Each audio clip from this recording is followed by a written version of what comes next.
નમસ્કાર મિત્રો, આપણી યુટ્યુબ ચેનલમાં તમારું સ્વાગત છે। મિત્રો, આપણા ધારાસભ્ય ઘણા સમયથી જેલમાં છે। તેમને છોડવામાં આવતા નથી અને તારીખ પર તારીખ આપવામાં આવી રહી છે, છતાંય તેમને છોડવામાં આવતા નથી અને જામીન અરજી રજૂ પણ રદ કરવામાં આવી રહી છે। હાઈકોર્ટ દ્વારા અલગ અલગ તારીખ લખવામાં આવી રહી છે અને નવી તારીખ પણ આપવામાં આવી નથી, કારણ કે ચૈતરભાઈ વસાવાને હાલમાં જેલમાં છે। હજુ જેલમાં રહેવું પડશે,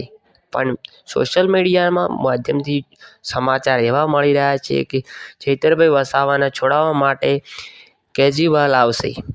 અને ફરી ગુજરાતના ડેડિયાપાડામાં સભા યોજાશે અને ફરી આમ આદમી પાર્ટીના બધા જ ધારાસભ્યો અને કેજરીવાલ દ્વારા મોટો પ્રચાર કરવામાં આવશે અને ફરી આપણા ચૈતરભાઈ વસાવાના સમર્થન માટે લોકો દ્વારા મિટિંગ ભરવામાં આવશે અને ચૈતરભાઈ વસાવાને છોડાવવા માટે આ એકતાની અને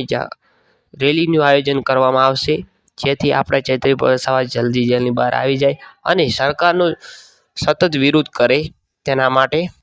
એટલા માટે આપણા ચૈતરભાઈ વસાવા જેલમાંથી છૂટી જશે અને આમ આદમી પાર્ટી દ્વારા આદિવાસી સમાજ દ્વારા અનેક રેલી કરવામાં આવી હતી, પણ આ સૌથી મોટી રેલી હશે, જેથી આપણા ચૈતરભાઈ વસાવાને ન્યાય મળશે અને લોકો માટે લડી રહ્યા છે આપણા ચૈતરભાઈ વસાવા। તેમના કારણે ભાજપ દ્વારા તેમને અનેક પ્રયાસો કરીને જેલમાં પૂરવામાં આવ્યા હતા, પહેલાં પણ પૂરવામાં આવ્યા હતા, પણ ચૈતરભાઈ વસાવા છૂટી ગયા હતા। પણ આ વખતે તેમને તારીખ પર તારીખ આપવામાં આવી। હાઈકોર્ટ દ્વારા અનેક નિર્ણયો લેવામાં આવ્યા, પણ છતાં છોડવામાં નથી આવતા અને તેમના પાસે 19 ગુના અલગ બીજા લગાડીને તેમને છોડવામાં આવતા નથી, કારણ કે જો આ ગ્લાસવાળો એક જ મુદ્દો હોત તો ચૈતરભાઈ વસાવા જેલમાંથી આવી જાત, પણ આમને અનેક ગુનાનો પર્દાફાશ કરીને ચૈતરભાઈ વસાવાને ફસાવવાનો પ્રયાસ કરીને અલગ અલગ આ હાઈકોર્ટ દ્વારા ગુના નોંધવામાં આવ્યા છે અને નવા વકીલ પણ કરવામાં આવે છે, એટલે જેથી આપણા ચૈતરભાઈ વસાવા જલ્દી જેલની બહાર આવી જશે। તો મિત્રો, વિડીયો ગમે તો વિડીયોને લાઈક અને ચેનલને સબસ્ક્રાઈબ